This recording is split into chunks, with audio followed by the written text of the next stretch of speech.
On this week's episode of Inside Outside Innovation, we sit down with Adriana Cisneros Basulto, founder of Maxwell. Maxwell was the winner of the IO2020 Get Started Showcase competition and maker of the employee benefit and work-life management software platform.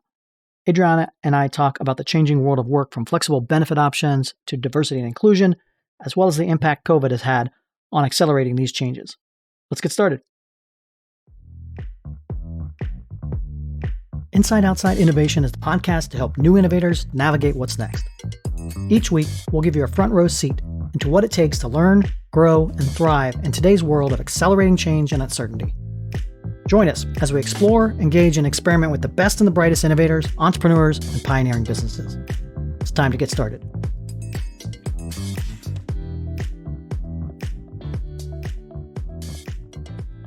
Welcome to another episode of Inside Outside Innovation. I'm your host, Brian Ardinger, and as always, we have another amazing guest. Today with me is Adriana Cisneros Basulto, founder of Maxwell. Welcome to the show. Thank you. Thank you for having me. Adriana, I'm excited to have you. Maxwell, you were the winner of the IO2020 Get Started Showcase competition that we had back in October. It seems like a lifetime ago, but we've been trying to figure out a time to get you on the show to talk about what you're doing, what you're building, and really have a heart-to-heart with some of the things that you're seeing when it comes to the future of work. So let's start by telling the Maxwell story. How did you conceive of this company and how did it get started?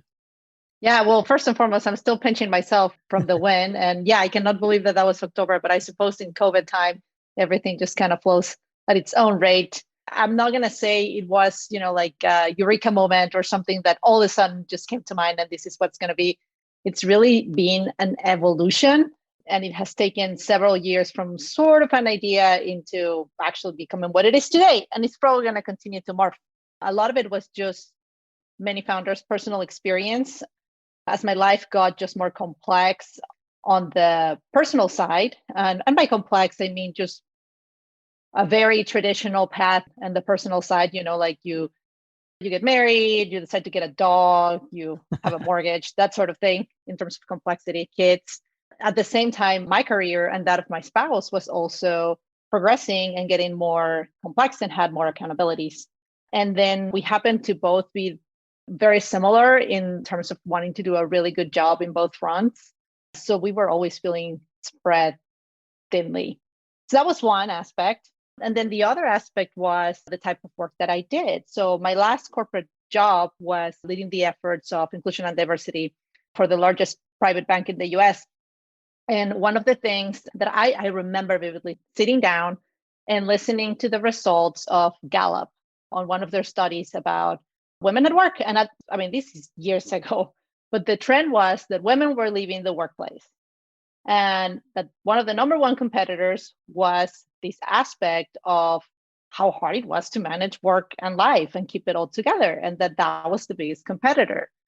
And I was just like, oh my goodness, and we're not coming up with better solutions. It's the same solutions that we had 5 years ago or before. Like lots of things go through my mind.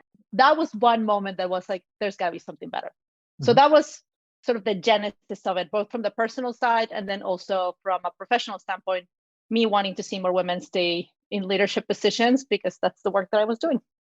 So talk a little bit about what Maxwell is and how are you tackling that problem? Yes. What I like to say is we make it easy for employers to support their teams and to support them with benefits / support services that make it easy to manage work and life. Sometimes it's easier to understand it using an example. So I'll try to do that. Let's say it's company ABC. Company ABC, they choose which of the services that we have on Maxwell already embedded in our mobile app to offer their employees and to fund. And then we do also something that we're testing right now. I'm curious to see how that evolves. But one of the things we're testing is the ability for employers to also integrate into Maxwell other things that they're offering today that don't require an additional subsidy from them. So maybe they already paid for an EPA program, from an employee assistance program, so they can also show it on Maxwell. And then the employee, now company ABC, decides how much money they want to provide their employees to use on the services on Maxwell. Got it. So then fast forward to now, the employees are onboarded into Maxwell. They can use their funds on those benefits, those support services that are going to be the most valuable for them. maybe Tom, really what he struggles with is spending his weekends doing laundry. Yeah. He can use his, the money that he got from his employer on tackling laundry. So he doesn't have to be doing that over the weekends. And maybe, you have Kate, which laundry is not really an issue for her, or maybe that's, she doesn't care for other people touching her laundry. She can use her funds on things that matter to her, like maybe healthy meals and getting support that way. So that's in a nutshell how it works.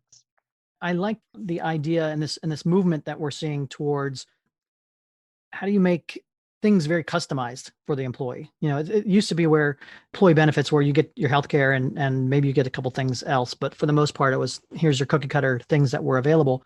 But by services like Maxwell that allow the employer and the employee to find that right balance, what are you seeing when it comes to that? Yes, no, you're absolutely right. It's been talked about for a long time on the HR space, how to really put the employee at the center of it. So providing employee-centric experiences. But it really hadn't taken on. And I think we are at a moment in which this is actually going to happen because now, well, a multitude of things are happening, but one of them is as HR teams are honestly trying to help their employees, one of the barriers that they're facing to do that is that there is so much variety of needs. Like the example that I gave was simple, right? But like, how do you provide enough variety of support that is really going to meet the need of all of your employees? And actually, that is sometimes paralyzing them because they're like, well, I could get this particular solution in-house and use it here, but that's going to serve only my working parents. And that's going to inevitably cause this feeling of the haves and have-nots because the ones that are not parents, of course, they're happy for their fellow working parents. But at the same time, it's a little bit of like, what about us? I need help too. That's happening there. The other thing that I believe is accelerating us in that direction is we're becoming just a little bit more aware of providing things that in an effort to become more equitable, don't actually create more inequality or a feeling of inequality in providing that. So that's also happening. And the third one is just this whole concept around virtual first work, or really having that mix of being able to be at home sometimes in the office. So a hybrid model potentially. And how do you support all of those employees, the ones that came in the office, the ones that work from the home office, and the ones that are doing it in both places? So yeah, it strikes me like the employer would get a big benefit if they didn't have to manage multiple different platforms and people and different types of benefits out there for their employees. But by going to a sole source like a Maxwell, and you kind of do that on their behalf. And then it's also a win for the employee because they get more options to choose from that perspective. What's the biggest challenge of building out that kind of marketplace model? Yeah, I think the biggest challenge is that, Maxwell is not the provider of services. All of our services are provided by our partners. So in that sense, we're having to grow on both sides at the same time. Right. We're having to grow our partnerships, which is a little bit of a catch-20 in the sense that employers that are, that have national or global operations, they're looking for services that can be offered at a national or global level. Well, the partners that offer their services at a national or global level, they're looking for Maxwell to have employers that are the same. So it's a little bit of that. So it just takes a lot of calls, a lot of meetings, a lot of finding those people that are willing to partner and that see the vision and that they're like, you know what, it's okay that you're not if it's a partner, that they're like, it's okay if you don't have all the national employers that we would like to see, we're willing to give it a go. And the other way around too, finding those employer partners that are willing to be a partner, that are willing to be there on the early stages. Talk a little bit about maybe some of your early adopters or some of the success or case studies that you've had and how it's working. Where we have found some success is on the professional services side. It's a little bit counteractive in the sense that by professional services, I mean your attorneys, accountants. They're not typically known for being the most progressive industries, and certainly not the most progressive, I mean, in terms of benefits and offering perks. That's not where you typically hear, get snacks or things of that sort. But they are the ones that are very familiar with the pain of having to manage high loads of work. And it's very much, in many ways, out of their control. I'll give you an example. let's use attorneys. So they are famous for working really long hours. And there's been lots of efforts to try to reduce that. To how do you change the model? Well, the problem is that the industry as a whole is like that. So if you are the law firm that changes and that starts billing less, and that your attorneys only work 8 to 5, and you're not meeting your customers' needs immediately, your customers are probably not going to stay with you. They're going to go with your competitor. So there needs to be a change at a massive scale for that to happen. So this is another way to provide a better ability for attorneys to focus while they're in the office or while they're working, and to recharge and rest and be ready to crush it the next day when they're not. You mentioned that there's a number of different services that are available. Are there particular ones that are standing out as far as ones that seem to be resonating in the marketplace? You mentioned childcare or laundry or food services and that. What are you seeing as far as what employees are actually asking for? Yeah, you know what? It gets very much down to the basics. Meals is one where, especially those that we're already providing to a certain degree, the snacks, or in some cases, events where they would provide meals. That's something that it's brought up. Things that save you time in the car. That's another one. Even with people that working more from home, I'll tell you, one of our partners is Leash, which is a local startup here in Omaha.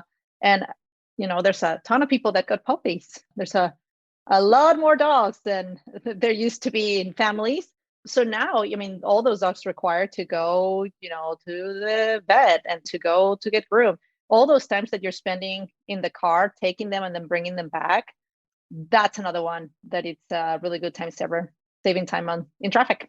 So then you go out and find those startups like a Leash that can provide that particular service.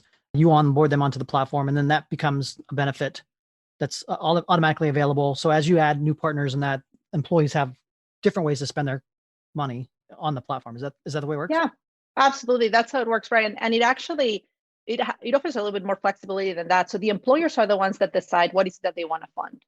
So if for some reason I do not want to fund, I don't want my employees to be using their money on laundry, they can choose that. The service, the benefit's still going to show for Tom, and Tom is able to use it, but using his personal funds.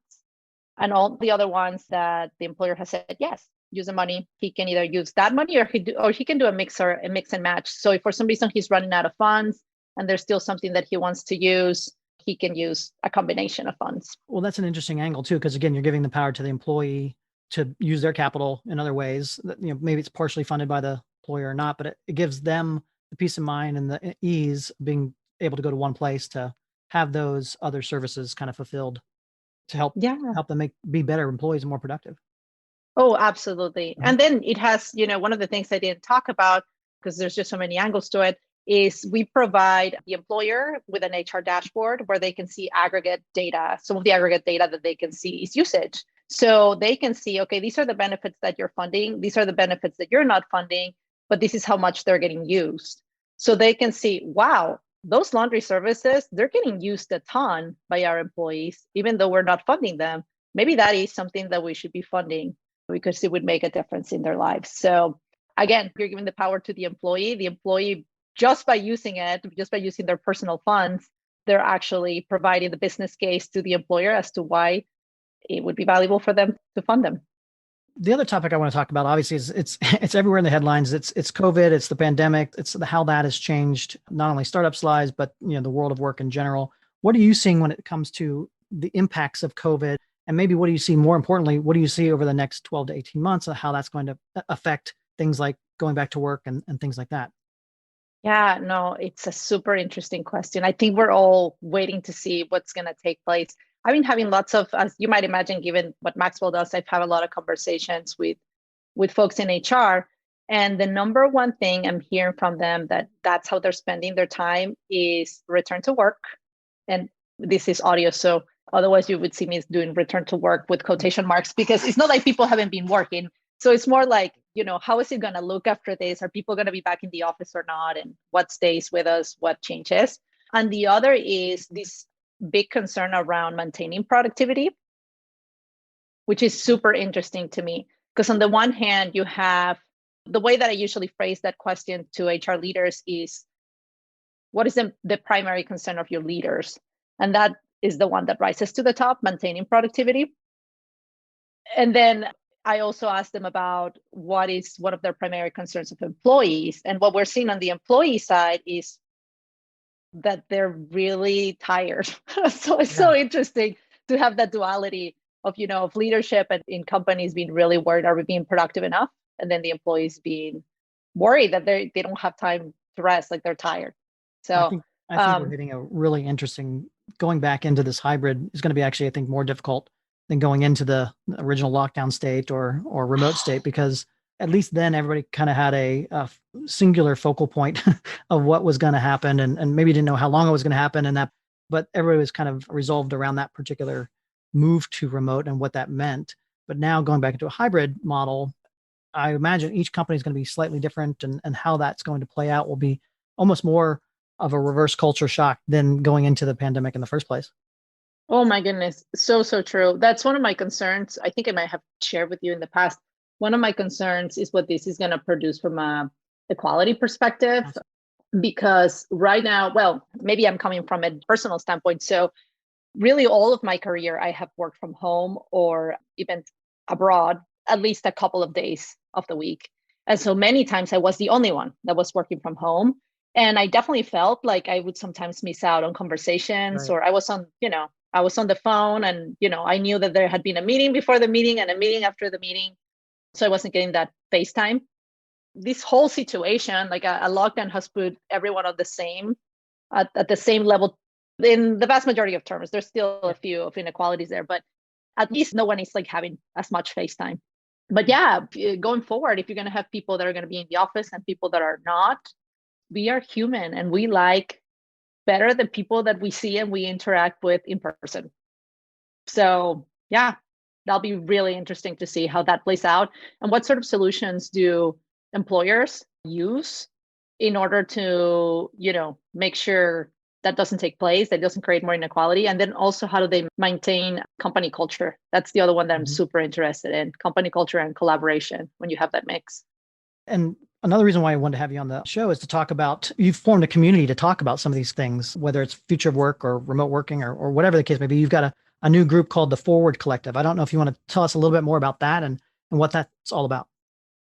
It's been such an amazing group, and it continues to grow, and we're trying to tackle the future of work from many angles. But really, one of the things that we saw is that, this was a big opportunity. Well, it has been really hard, 12 months that have brought lots of hardship, certainly lots of sadness to many. It's also an opportunity to move forward into better workplaces. And that's why it's called Forward Work. You can find us at forwardwork.co, because the intention is, let's take this moment to not go back to work just the way it was, but to really create places that are, like I talk about, that are more equitable, that take into consideration the whole employee, that really challenge the status quo of how things have always been. And so we talked about companies that are piloting new spaces, that they're like, okay, we don't think we're going to be using all this space. How can we use it now? Startups that are creating new platforms to tackle some of the things we just chatted about, which is like, how do you continue to create collaboration in a virtual world? At the same time, experts that talk about how do you prepare your managers to really deliver the employee experience that you need into the future. So really all over the place, and it's been fun to see new ideas. They've been great conversations. I've enjoyed going in, being a part of a couple of those, and look forward to the ones that are coming in the future as well. Adriana, if people want to find out more about Maxwell or about yourself, what's the best way to do that? Yeah, the best way to do that is feel free to connect with me via LinkedIn. I might be one of the few Adriana Cisneros Basulto in LinkedIn, at least that long. And obviously, feel free to visit maxwell.app. You can find us there too. Excellent. Well, thank you again for being on Inside Outside Innovation. I am excited to see where you guys go, and looking forward to continuing the conversation in the years to come. So thanks again for being part of this. Thank you so much for having me. That's it for another episode of Inside Outside Innovation. If you want to learn more about our team, our content, our services, check out insideoutside.io or follow us on Twitter at the IO Podcast or at Ardinger. Until next time, go out and innovate.